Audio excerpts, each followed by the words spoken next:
Bonjour à tous, aujourd'hui je reviens sur Munich, un titre qui m'intéresse parce que Munich touche vraiment à l'intelligence artificielle dans l'automobile et c'est un secteur qui est actuellement en pleine explosion.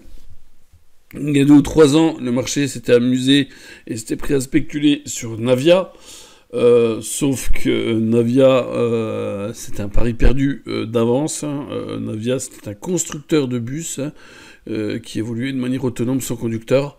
Mais vous comprenez bien que pour construire un bus, il faut assembler les roues, le châssis, la carrosserie et après intégrer tout ce qui est IA. Donc là, ça relève plus d'un constructeur que d'un sous-traitant qui va juste travailler sur l'IA. Et du coup, construire un bus, ça demande énormément de financement, de capitaux. Et qui dit financement dit investisseurs. Et Navia n'a jamais vraiment trouvé ses investisseurs.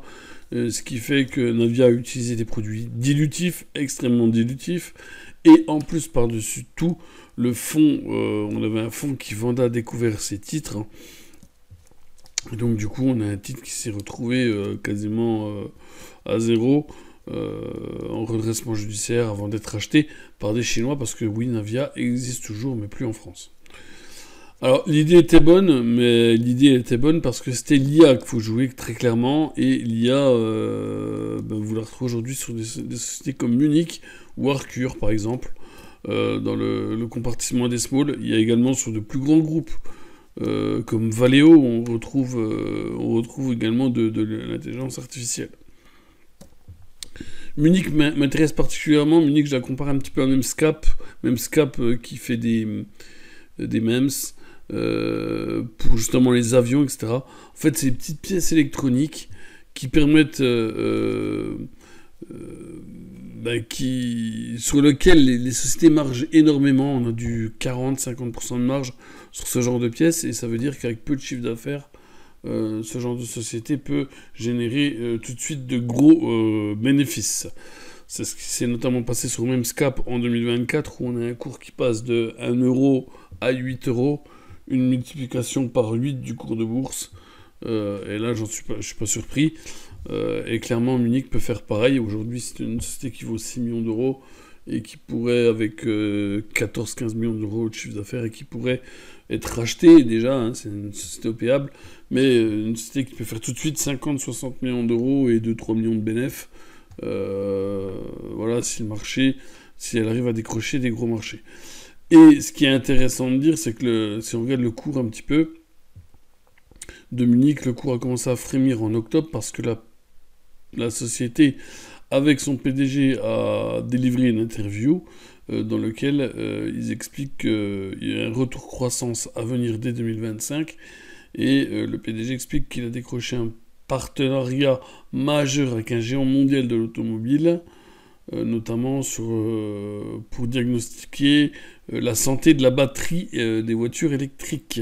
Parce qu'aujourd'hui, le nerf de la guerre dans les voitures électriques, c'est la batterie. La batterie, il faut pouvoir... on estime à 8 ans, 10 ans grand maximum sa durée de vie. Sous 75% de recharge, une fois qu'on ne peut plus la recharger à 75% de sa capacité totale, on estime que la batterie, il faut la changer.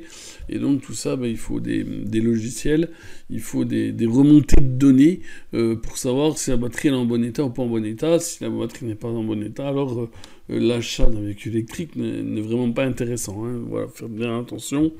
La batterie, c'est la moitié du prix d'une voiture électrique. Donc voilà. Donc Munich a visiblement, et selon le dire du PDG, a décroché un partenariat majeur. Maintenant, il ne donne pas le nom du géant automobile et il ne donne pas les retombées financières de ce deal. Et ce deal n'est pas communiqué de manière officielle parce que visiblement il manque quelques autorisations qui ne sont pas encore officielles, en tout cas qui n'étaient pas officielles au mois d'octobre. Voilà. Ouais, mais on peut penser que du jour au lendemain, Munich communique sur ce partenariat majeur. En attendant, Munich, c'est quand même 14-15 millions de chiffre d'affaires, 5 millions de capitalisation boursière.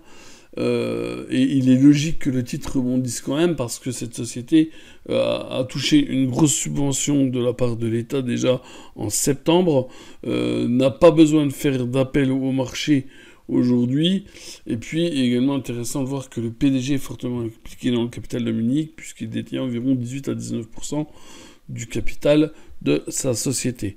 Alors, on a bien vu le titre décoller, passer de 40 centimes à 1,10 €. On l'a vu également consolider aux alentours de 84 centimes avant de craquer un petit peu à cause de la tendance générale des marchés. On a vu beaucoup de small baisser post-élection, USA, voilà, et puis capitalisation en quelques jours avant une reprise là actuellement du cours. Et maintenant, Munich repasse à court terme haussier puisqu'on assiste à un recroisement de la moyenne 50 qui est dessinée en rose. Et également, on devrait s'apprêter à aller tester la moyenne mobile 20. Si on a passé la moyenne mobile 50, la moyenne mobile 20 ne devrait pas poser de problème. Donc on est quand même bien orienté puisqu'on est au-dessus de la moyenne mobile 100, de la moyenne mobile 50, on s'apprête à retester la moyenne mobile 20, ce qui me fait dire qu'on est à nouveau haussier à court terme sur ce titre. Et je pense que la baisse s'est faite sans volume en fait, hein. C'est juste un gros vendeur entre guillemets. Il avait 15 000 € environ à vendre. Il n'a pas trouvé preneur à 0,87, donc il a baissé son ordre à 0,80, 0,75, à 0,70, jusqu'à 0,50 pour se faire racheter. Et maintenant qu'il n'est plus là, on assiste à un rebond du titre toujours sans volume. Par contre, s'il y a du volume, si on venait à casser donc graphiquement les 0,86, alors on devrait rechercher les 1,05 €, 1,10 €. Et moi, je pense qu'il y a un gros potentiel de hausse avec en objectif ce gap de 91 pour Munich. Oui, on a passé un mauvais mois de novembre, mais je pense qu'il y a un très gros potentiel sur cette société. Hein. Encore une fois, je pense qu'elle est capable de faire comme Memscap, c'est-à-dire de passer de 1 €, de faire un x4, x5, parce qu'encore une fois, on est sur des composants techniques avec un véritable savoir-faire français et où les sociétés margent assez fortement. Voilà, donc c'est toujours ma conviction, Munich. Moi-même, je suis actionnaire du titre. Munich, il y a également Arcure, avec moins de levier, moins de potentiel peut-être Arcure, mais boîte également, société OPAble Arcure.